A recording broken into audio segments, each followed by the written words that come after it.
Tim and I live probably within an hour span of each other, but he helped me run for several years the National Java User Group, which we now turned over to other capable hands, Baruch. But I just thought let's bring up Tim because I know he's going to have an opinion on testing. Yeah, I mean, everything you said sounded fantastic to me. I mean, one of the things that stood out was you saying the taxonomy of testing is irrelevant. Like, I see so many conversations where it's just like, oh, I prefer integration tests over unit tests, or I don't do BDD. I do. It's like I could not care less. what, what what I want is like, or is this thing working? Is it running? Is it useful for other people? Which is what you were focusing on, which is like spot on. I mean, the only other thought I had, well, it's I guess I have two thoughts. One of them is like there is a cost to having a big test suite, right? People are just reluctant to do anything that's going to break the test suite. And so you're boxing yourself out of certain solutions that are potentially more effective because it's going to break a bunch of tests and you're going to feel obliged then to go fix a bunch of tests, and that's a huge time sink, and you know that and everybody knows that, right? And so yeah, I've done before. I've deleted bunches of tests because I changed approach, right? and then I had to have discussions about whether it was okay to delete a bunch of tests, which is annoying, you know. So there's a certain momentum that over testing brings. I guess is a observation more than anything else. You know, does not say it's good or bad. Yeah, one of the last features I worked on Spring Data JPA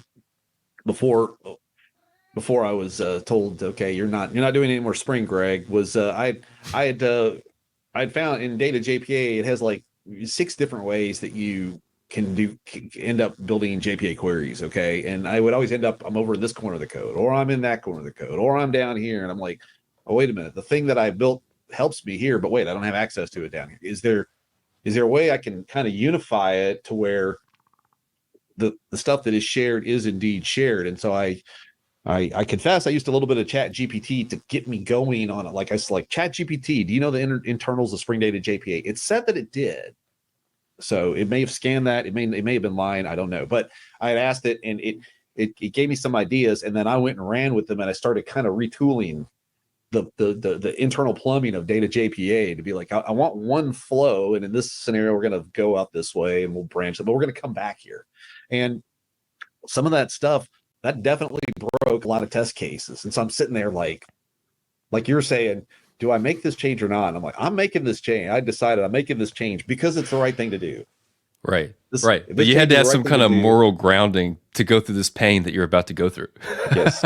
And it's like, and so so the real question before me, what's the little meme where you're like pushing the red button, you're like which red button you're Exactly. Yeah. sweating, is do I delete this test case or do I rewrite this test case? And so all my effort is trying to figure out what is the purpose of this test case that I'm staring at. And that's not free time.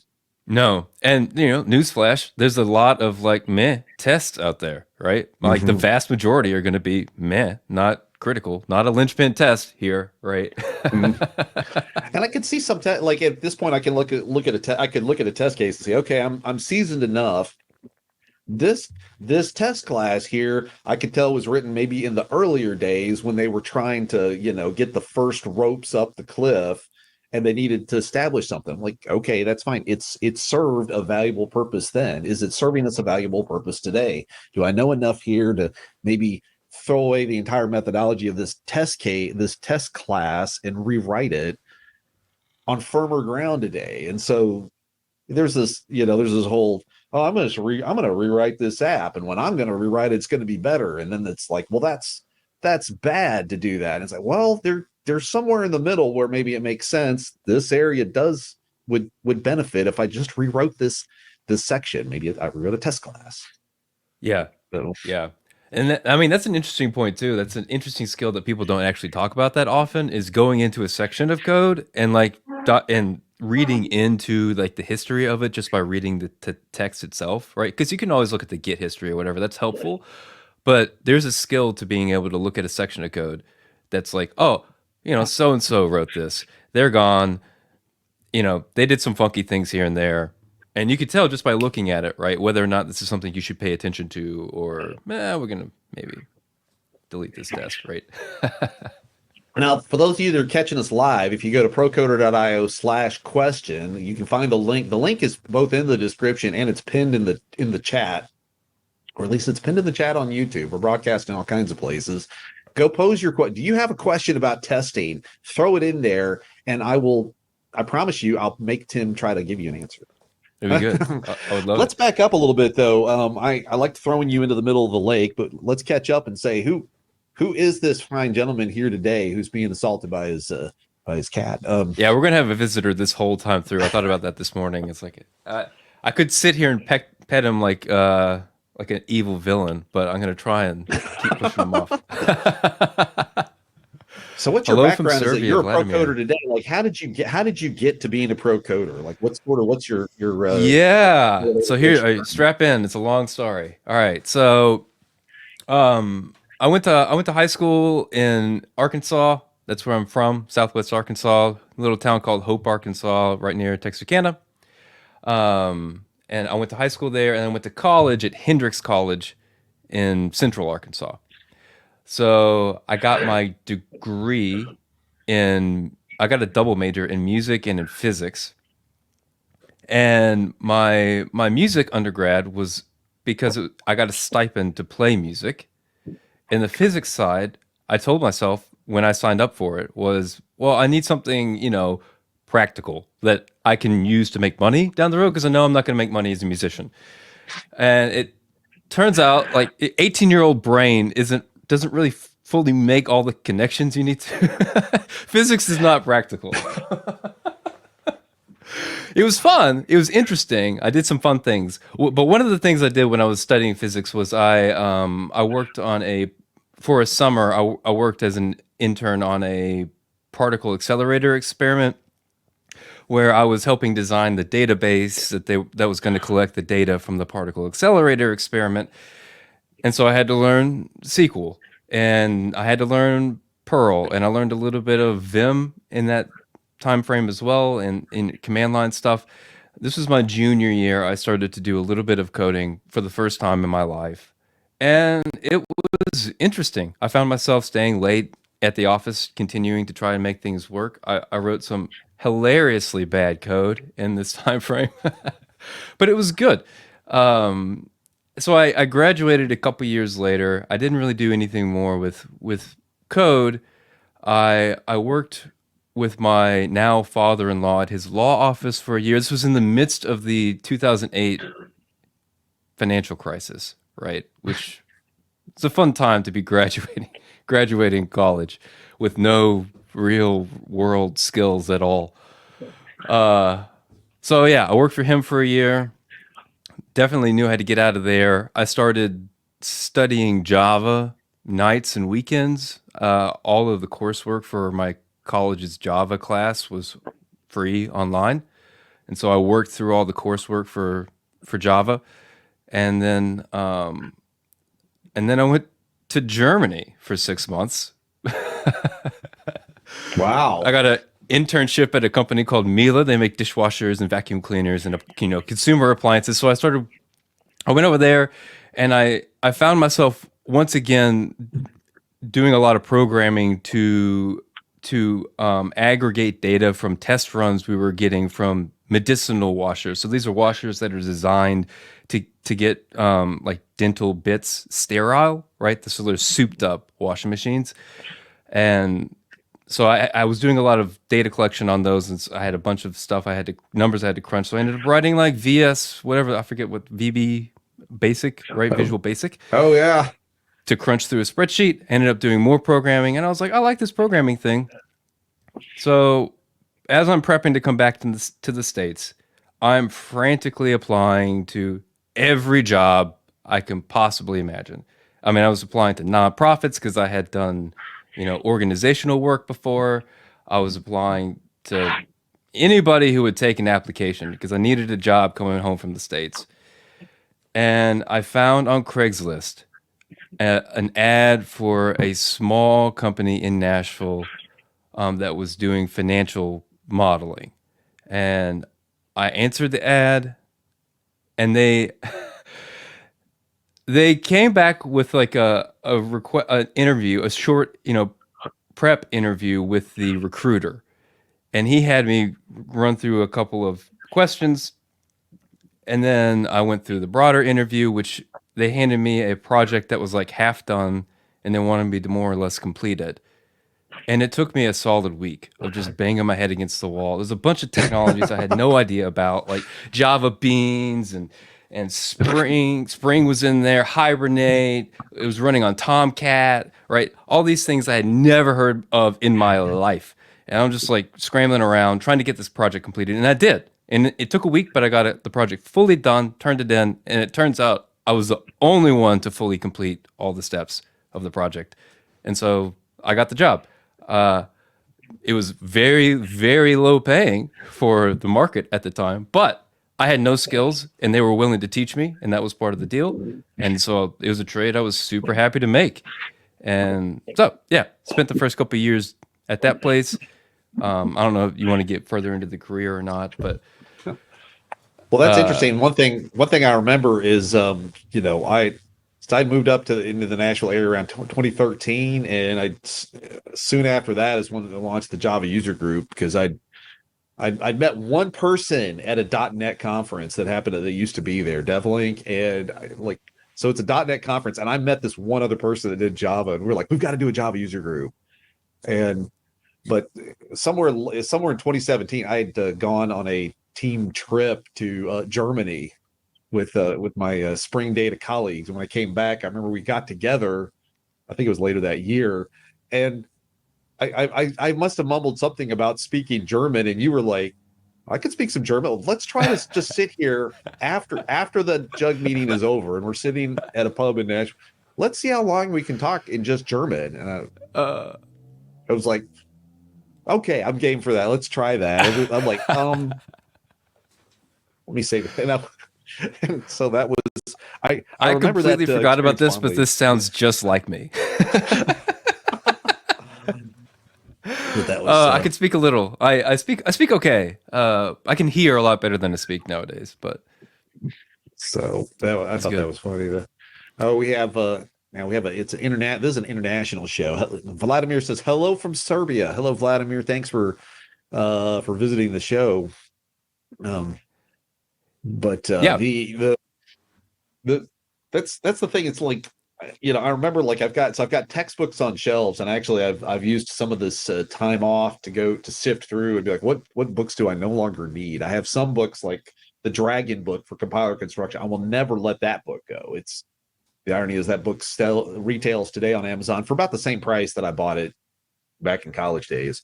But other stuff, I have like an Oracle SQL book. Okay, if I need to know SQL, I'm not digging into that book, so I let it go.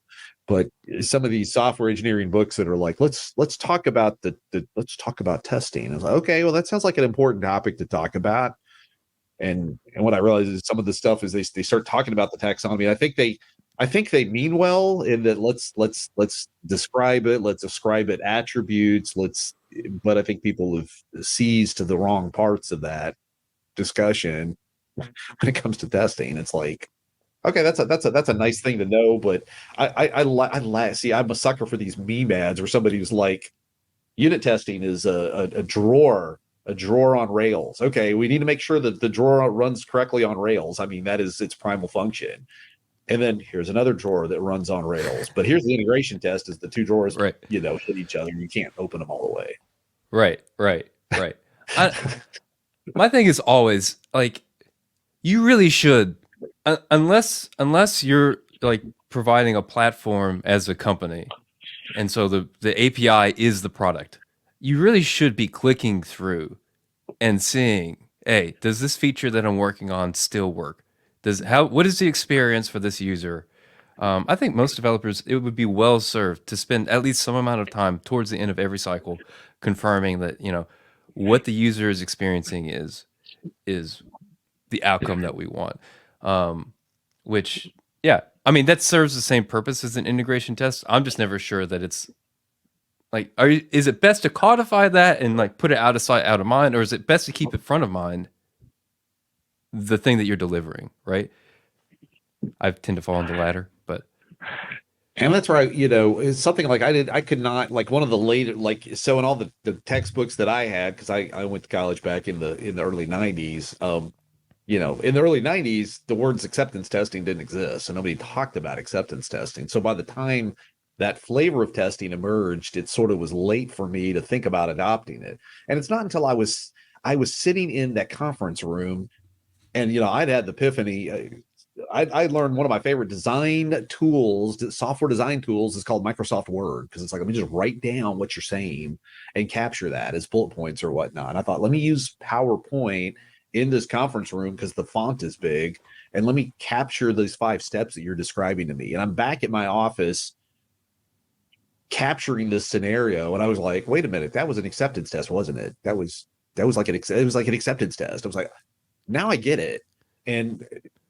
And I'm like, and I'm at the same time, I'm looking at the people that I'm interacting with. The manager for the accounts receivable people was a business analyst, and so business analysts absolutely love Microsoft Access because it's a spreadsheet on steroids. They're like, this is a spreadsheet database under the hood, and they can write SQL statements on top of it. So they can, it's like pivot tables move over. Pivot tables are real powerful, but move over. It's like select statements to business analysts are gravy. And I was like, okay, well, this is it, the thing is, like with access is, it's like, okay, you can build all this stuff. Is any of it testable? How much of it is functional? It's up to them to sustain all that, which is like a bugbear. So they would typically, we would have the phenomena that the back office business on that contract, they would go build all their little tools and access. And when it reached to the point of unmanageability, when it got too big for them, they would then come to us and say, could you build us an app for this? Could you replace our access database with an app? And we're like, we'd look at it and be like, that's a 3-month task right there, dude. Yeah, But it's all of the things that you've built around it to make it work. I mean, that's the interesting thing is the vast majority of work in software engineering is actually not, for at least for me, is not the programming bit. It's rearranging the company or whatever is going on around the software to make it work. Actually deliver the value to whoever it is that you're trying to get it to at the end of the day. I mean, I've worked on multiple projects where that bit was either entirely forgotten or mostly forgotten. And so, yeah, you at the end of the day, it's like I worked really hard. I delivered exactly what I thought needed to be delivered, and nobody uses it, one of which is the rough. one of the transitions of me going from being a junior developer to becoming a per se senior developer was I went to a training course on systems engineering, which I really, all I thought at that time is what a systems engineer was, the person that tells me what I just did was wrong. They'd be Architect. like, okay, that looks nice. That's wrong. And huh? And I went to this training class, and they'd had an expression that stuck with me, which was, um, you have 2 jobs to do. You need to build it right. You need to build the thing right, and then you need to build the right thing. And those are 2 different things. So it's like, okay, there's a correct way to build this, but what you're building may be absolutely wrong. It may not meet. And the nicely coupled with that is that customers don't necessarily write good requirements. The person you're building it for, they may have been told, okay, they know what they need. They've got it in their mind what has to happen, and their boss has told them, write that into a contract language so the engineers can build it, and they're doing their best to translate that into words. And then when they hand it to us, we're trying to implement what we think that they would need. And I could see that was sort of a driving reason for this whole agile methodology of, we need more of these feedback loops to be like, let's build a little bit, let's show it to you, is this what you're talking about, and get the feedback, and let's keep doing the feedback and keep developing it. And I could see the justification for that in agile, but sometimes I think people got caught up in the methodology itself, just like you're getting caught up I in mean, the taxonomy. yeah, And exactly. No matter what, people are going to get caught up in the taxonomy, right? It's just people. um, I don't know. I What are you supposed to I'd do? heard this. I'd heard this philosophy from a guy. I'm trying to remember if it was Daniel Spivak who'd said it or not, but he was on a podcast, and it was, there's this sort of a more of an Eastern philosophy, which was, the wording translates roughly into, do not give it a name. When you give something a name, people begin to gamify it. It's like it's our nature to do that, and that's what happens when you start Yes. naming stuff. It's like, oh, okay, now I need to go learn the rules. I need to go get certificates, and I need to go get accreditation because then I'm going to be a master at that. I I wholeheartedly agree with that, and it even comes up in my code. I will write, you know, there's a lot of people that will tell you, 5 lines is the max method length. I just could not disagree more with that. I think, yeah, you're on the same boat. But I will write really long stretches of code, almost just to avoid naming. I don't want to put a name to this. This is what we're doing is the thing, right? I don't need 17 names to go along with it because of exactly the problem that you're saying. Like people will see that and either get into fights about is that name proper? Like they're going to spend their time and energy on not the problem, right? Or, or they'll split it up differently, or I don't know. It's like it's just not worth it. It's just never worth it, you know? No, and it's like I see that same concept. It's they display in that it's in that movie, The Dead Poet Society, when the the person or the substitute teacher towards the end is reading from the textbook, and the textbook talks about a proper paragraph has 5 sentences in it, and it's like I don't know if that's where they got that 5 lines of code thing from. Is a proper paragraph has 5 sentences. Well, I've written books, and my wife has published 22 novels, and the irony is that people that major in English, they have to unlearn more stuff if their goal is to actually become an author, because some of those rules just are flat out wrong. You just have to throw that out. It's if you make every paragraph 5 sentences, it's a very boring book. And it's when I started reading the Jack Reacher book series, and I would see like this whole paragraph is 1 sentence, and the 1 sentence is a fragment. Yeah, And it's you're not like, even. There's and no I would sit predicate. there and read through a page. I would read through a page on that book, and I was like, wait a minute, there was that book, that page was covered, had fragments everywhere. It was very, like, here's a long paragraph, a short paragraph, a long, it was chaotic, but it flowed, and it like gripped me, and it was like that's what the book is supposed to be, not 5 sentences per paragraph, kind of Yeah, nonsensory. yeah. One of the epiphanies I've had along the way is that programming is more related to writing a novel than it is as a group. You're writing a novel as a group than it is related to, like, I don't know, building a bridge or something like that, right? I mean, not that I disagree. That I think that programming is engineering proper, unlike a lot of other people. I think it is an actual discipline with like things that we can say about it. But the activity itself is more akin to like, oh, there's a big flow of stuff, and I need to figure out how to edit the narrative right here, and we're doing this all at the same time, all in the same book. And we have to make it make sense somehow. It is more akin to that activity than yeah, a lot of other activities. Candrew Vinay has posted. I'm always in a dilemma when I'm writing code down my code in the right way. The smiley face emoji, and it's like True story. True true story. story. But So speaking of writing things down, one of the things that you said that is also one of my kind of like mantras is write things down, and not in code, right? In English. Like you were talking to those people, you're just transcribing what they're telling you, right? You're writing it down in your PowerPoint. I think that that's a skill that every developer needs to become very, very good at, is not only writing down what you're hearing, right? But like with unit tests, write down the test in English before you write it in code. It's going to be a lot faster, and you'll clarify your idea a lot faster using regular English than you will trying to funnel it through whatever, programming language you happen to be using right now, because there's a lot of tedium to programming. I got caught up early in my career. Like I remember, like study like UML and stuff. I don't the dark days of UML. Like so, there's all these tools I had to use at my first company, and they would generate UML diagrams. And then the purveyors of UML tooling had come out with like the architects used rational rows, and they'd come out with this round tripping thing that was like generate these giant UML diagrams. It could then generate code. The code would have tags buried in the comments, so you could go edit the code. And the idea was that you could drag it back into you could make alterations and pull it back into the tools, and they would update. So you could have this round trip effect, and nobody used that because I think they got caught into the as if the UML, as if the diagrams, the actors, and I remember this guy I worked with, he would draw on his whiteboard the stick figure, like an XKCD stick figure, and he would call that actor. And then he would draw another stick figure with a flourished hat and a sword and say Shakespearean actor. Um, and just nobody used that. Nobody used those tools. And it's when that one of the architects that would come by, the company just had a fistful of architects spread across the 3,000 engineers. So they would rotate coming on the contract, and their job every now and then was to come onto the contract, grab the source code, suck it into rational rows, regenerate all the class diagrams, print them on the plotter, and hang them up on the wall. And I was kind of like, for what reason? Right. What was right. I didn't understand the point of that, but I would one of the guys I was good friends with, and I would chat with them, and he would go, well, if you're needing to write a design, I would just write it in Word. Just write down what you're doing in Word.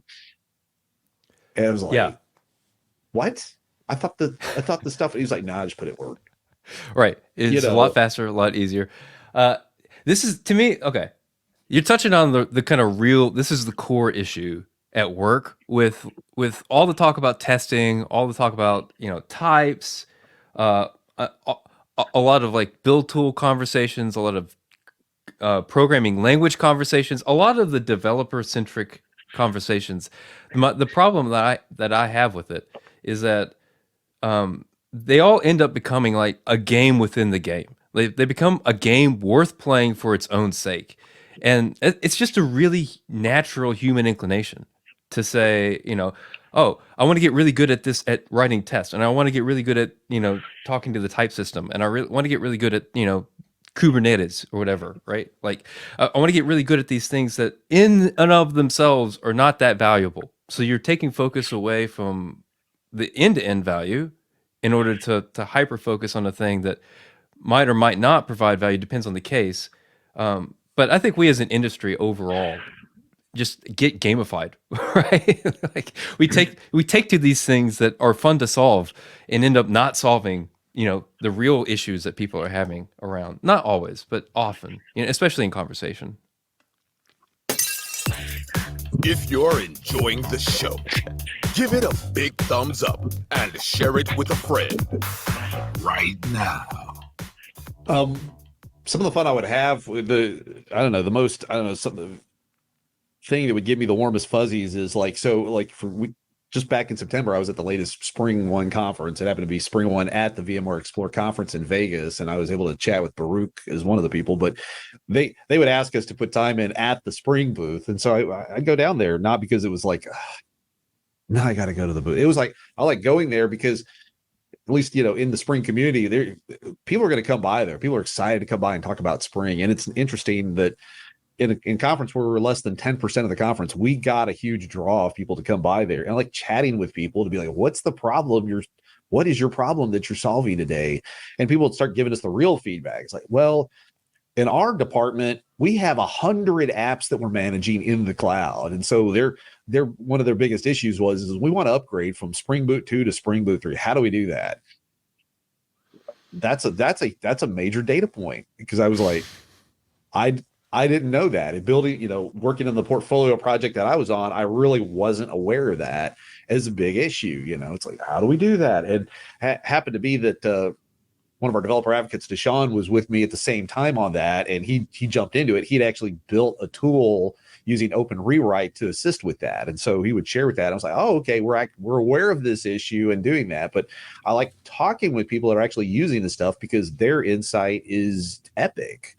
It's like, what problems are people really trying to solve? And it's like, is everything, and it lets me put a weight on what I'm doing to be like, okay, these different things have different importance and some things are less important, so I don't need to go jump to them. Here's a Condra put another comment up. Most of the developers nowadays become used to a copy paste game too. Is it fine? Is it fine? I mean, I've never copied and pasted in my life. I've just kidding. I mean, I have, but I generally like sit down and think through the whole problem and then maybe copy paste a piece of it, right? I did have somebody work for me once. This was just years ago. This was way before I got to the Spring team. This was not on the Spring team.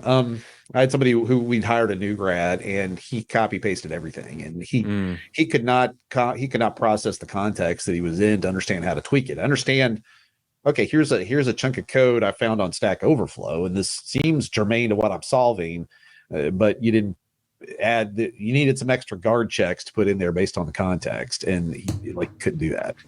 So I after mean, about the third time, I had to go to my manager to bring this issue up, and eventually we had to let him go. yeah. I mean, yeah. But Well, what are you going to do?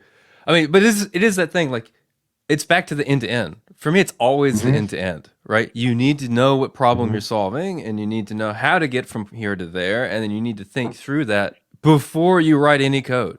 And then you write the code, and yeah. What part does copy paste have in any of that? None. You know.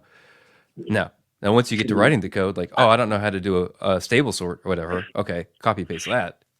But right, outside of that, yeah, I think I mean, you talked I about talk. Go ahead. Sorry. well, and I know it's a permutation of this is you talked about copy paste code. I'd hired at that on that contract, that big old contract I worked on with at my first shop. We'd hired a consultant to come on site to help me write some code. In other words, he built some stuff. We were building a network operations center, and we had SNMP alarm data flowing into our data center, and we had to correlate it with service outages. And this consultant came in. He wrote a system. We had to basically multiplex the data, so the alarms had to be split up into buckets, a different bucket for each device. So the alarms on this device have no bearing on the alarms of that device, and it divvied them up. They also needed to be in order according to timestamp, because if it failed at 0300 but recovered at 0400, then you had 1 hour of outage to be attributed to the customer. So he built a real nice advanced queue system, multiplexing thing, and then after a week, he was gone. And then his code became my code. So he did a great job and worked fine for 6 months. And then I started noticing an error every now and then would sneak into the system. And we had started with 80 sites of alarm data, and it eventually reached about 3,000 sites reporting data. So the volume of data was growing over time. And eventually we had enough influx of data that we could have an event, a fault and a clear come in with the same timestamp to the second. And his algorithm would take them and flip them because it used a less than sign instead of a less than equal sign in his algorithm. And that took All right, everybody, listen up. Do not use timestamps for global ordering. Do not use timestamps for a global ordering. It will not work. It doesn't work. It never works. I think they had stratum clocks everywhere. But anyway, but that was a fun Yeah, one I guess unless you Google. cover. In Google, Unless you Google. yeah, they have like these atomic clocks attached to their databases. But I'm checking. I don't think I was Google. So yeah. Oh man. But you mentioned a second ago talking to your customers. That's one of those that's like I really wish that it was more kind of industry standard to do that. When I was doing this one project for Cisco, big company, Cisco, I spent 6 months, 8 months on a thing, released this big heavy lift, right? And I was so excited for people to use it. And I wanted to talk to the salespeople and get them to like, push it, and talk to the service reps and get them to push it and, teach them how to use it. And it was just like, it was just not going to happen, right? Like the company's too big. You don't talk to people at that level. But to me, that's the bread and butter. I mean, that's why you do it, right? Like, I want to see the people get value out of it, and I really wish it were industry standard to do that. I had watched on that contract. They'd initially launched it. Why they'd managed to shoe in people that had been on the incumbent contract that had worked with that customer for years, and so they had a keen insight and knowledge. That was a good maneuver. But at a certain point, we realized we had various chronic issues that were happening. There were certain devices that would just always generate outages that weren't real outages, for example. And they had actually picked one of our highest ranking software engineers to take over as the ops manager. And he applied kind of a different methodology. The person that had been there before, nothing wrong with it, but his job is to just manage, sort of keep things humming along. And this new guy came in who was really a software engineer instead of a maintenance guy. And he had this strategy of if we're getting chronic outages that are not real outages, let's look for a solution. And he had enough insight to say, well, I realize this is what the contract says. Let me have a discussion with the customer and see if they would be open to an amendment to the contract and say, look, we're willing to take these, the outage, it went down here and it came up here. So this is the window of outage time you get credit for. But if we've got the timestamp in the database, let's wait until later to actually declare there was an outage after we confirm it. Let's confirm it and then we can apply the timestamps after the fact to meet the contract obligations. And the customer was like, well, we didn't think of that. That's a great idea. And there's a reason that particular person I knew got promoted to level 6 engineer, for which the company I was at only had 2 or 3 of those people. Was he was able to think, let's go interact with the customer and let's try to solve what's, they'd stood up a side team of like a dozen people to deal with the volume of chronic outages that were phantom outages. They'd had a whole team stood up and it was costing them overhead. He's like, let's alter the fundamental contract here to make a better solution. Right.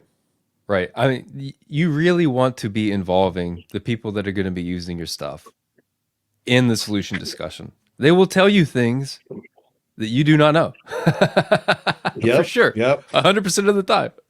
And that was one of the methodologies I enjoyed about back in the days when it was Pivotal Software, and how we gotten the namesake for that from this other company that had been started up. It was based on extreme programming, so they were everything was pair programming, and it's like that's an intense effort. But what they would do is they would pair up. You'd have a partner maybe for this week that you would work with on the same piece of code, and then you'd rotate partners. So that was a form of knowledge transfer. Well, they would get the customer to come in and pair up. So at times, if the customer was willing, able, and in the area, they would come in and do that. And so that's a way to transfer knowledge of the stuff to the customer. And the customer could be saying, okay, now I get it. Or the customer could be saying, wait, this is wrong. We need to go back. We need to back up and go fix that. And so that was extreme programming. First of all, is rather extreme. I met people of differing some people are extroverted, some people are introverted, and for different people, that's a different amount of taxing energy. So something not really my cup of tea, but I could see where the benefit was if you can pair with the customer. I mean, where else do you see anything like that happening?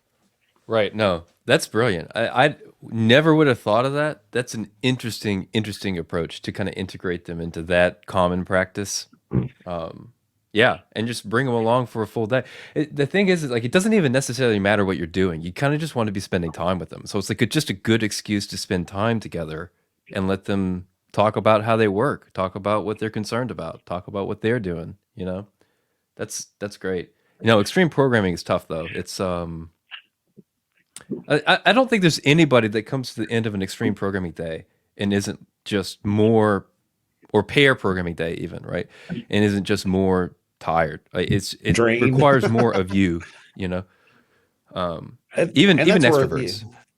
And it's like the spring team per se didn't adopt that practice. That was more the consulting wing of we're building this website for this contract, for this consulting contract, and they would adopt that. But the spring team, well, first of all, we just didn't have enough people. The spring team has always been incredibly tiny, and it was like that's when I left the company where I was on a contract that had 60 software engineers for one contract. This is like a relatively huge team from a company that had 3,000 engineers.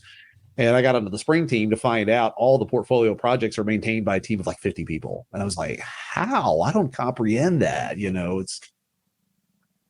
But it's like, it's a different focus. It's a different, whole different, there's different checks. The other thing I learned about was there's also a difference between, are you building application code for an end user, or are you building framework code that's used by millions of people spread across thousands of companies, and that it's a different layout of, a lot of times it's just no, we're not going to implement that request. No, that's not general enough for the tool. That's what you get with toolkits. No. Right.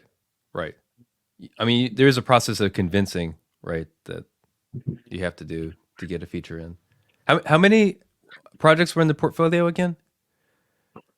I have to look at it. It's like there's the Spring Framework, Spring Integration, Spring Boot, Spring. There's 15 different Spring data modules that are currently supported. by the data team itself. So it was like Data Uh-huh. JPA, Redis, MongoDB, Cassandra, and then some smaller ones. Which also there's a Spring Batch, but So a I few have to go look dozen, that up. few dozen probably. But it's like that's 50 people. the realization. You go, we'd be at a spring conference and we'd be sitting at a table, and that was a chance to go, you can meet with the community. They formed the spring conferences had been launched way back in the mid 2000s as a way to bring a distributed team together. The spring team said, let's get together face to face so we can meet, and we'll also we'll put on talks and presentations to talk about the product, so that the community, the most active members of the community, have a chance, can come on site and also meet the team, and we can interact directly with the community. So you'd be sitting at dinner, and there's like 3 project leads sitting at the table with 7 people from the community, just really shooting the breeze on this, that, and the other of the technology stack. And it's a real interactive way to find out, oh, okay, what do you use it for? How are you using it? And it's like you're meeting with the leads of the project that can take that kind of feedback back to apply changes. Actually do something with it. Yeah, no, people will happily talk to you if they feel like you can do something for them, right? Mm-hmm. Yeah. It's not hard. Uh, but yeah, thinking way back when I write things down. I have a little note sheet. And way See, back when I had you another point practice about what you tests. preach. You're Exactly. telling us to write it down, and you're doing it yourself. So You can it I honestly I cannot tell you the amount of mental load you lift. If you know exactly what you're doing, you have it all written down, the whole plan, before you start writing code. Like you will just be a more relaxed, chill person, just all around if you start doing that. But the point was the other big reason why you want to use tests, sorry, why that you I heard for you using tests was that you were using them to get feedback about as you were writing a program, right? You're using it to get feedback, and is this a good change? Is this not a good change? And the other thing that I wanted to bring up is there is more than one way to get that kind of feedback. You can use in the language that I have, we have a REPL, right? It's integrated into the editor, and so I can be building a program and make small tiny tweaks and see the effects of those tweaks, immediately. I'm just constantly running the program, checking what I did. Was this a good change, not a good change? That's how I develop, actually. I don't write a bunch of tests because I'm testing constantly, running the code as I go, on board what I'm doing. It's unique to the language that I have, but it is very, very powerful. see, so Well, not totally what I'm unique, hearing but you saying is that you're ready to start writing a book. there's been lots of books Nope. written. I don't need to weigh in on this one. It's called REPL driven development. If you look up online, REPL driven development, there's lots of blog posts, articles, YouTube videos. People have been talking about it for a while. The language that this is coming out of is the Clojure community, which that's my primary language. There are other languages with good REPLs, but not mainstream ones. The best ones are all Lisp based languages for Right. lots of good reasons. But And which I had a lot of fun. I went and read. I was able to find it online. It was Practical Common Lisp, the book, and it kind of really walked me through. I had studied Lisp in college, and I that was dry, academic, and boring, and so I didn't retain next to any of that.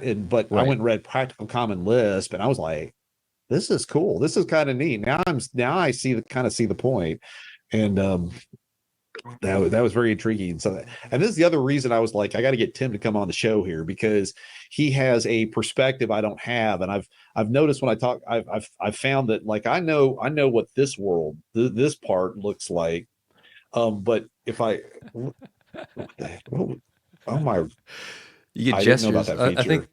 this might be. It's just part of Apple. I thought I had turned mine off. No, okay, I just don't. the heart. It's like Okay, it's like it in the stream. Okay. But I would find out I had worked at the time frame when I had worked at some of the biggest shops. Tim here I'd met in Nashville had worked at some of the smallest shops, and so I liked hearing his angle on stuff. And then it's like, okay, I've worked in, I used to do C plus plus, but I migrated to Java long ago, and so it's like, well, he's using Clojure, which is a totally different paradigm thing. And I was like, let me hear what he's got to say, because it's I would also talk to my brother-in-law, who's been in the .NET world for his like entire career, and it's like he's talking about stuff I've never heard of. And so every time I go talk to somebody, I'm like, what is this person doing that I'm not doing? This friend of mine works in C++, and Rust, and he works with video files. He's gone and read the MPEG specs to interact with that. I'm like, I'm that's part of what I want to do with the show is find pro coders, bring them onto the show. Be like, what are you doing that I'm not doing? I can't share it all. And let me find the people that have a different perspective. What's this like when you're on a team of 20 people versus 200? Yeah. Yeah. No, it's weird. And, the interesting thing for me about Clojure, I don't know, there's a lot of takes out there. Most of them are probably partially correct. Like there's a certain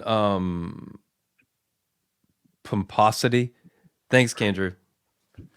That a lot of Clojure developers have that I don't particularly appreciate. But for me personally, it's been a very big step for me in terms of personal growth and like learning about how to think about programs and learning about how to structure programs in a way that's effective. I don't think I could have learned it in any of the traditional OO or even procedure based languages. It took a lot of discipline, but using that for me really taught me a lot about program building to the point where most of my time is not spent thinking about code. I actually don't think about code that often. I spend talking to people, trying to figure out what they need, talk, and then very little of my time then is condensed into, I can just pound this out. I know exactly how I need to structure it. I know exactly how this needs to go, But years of discipline.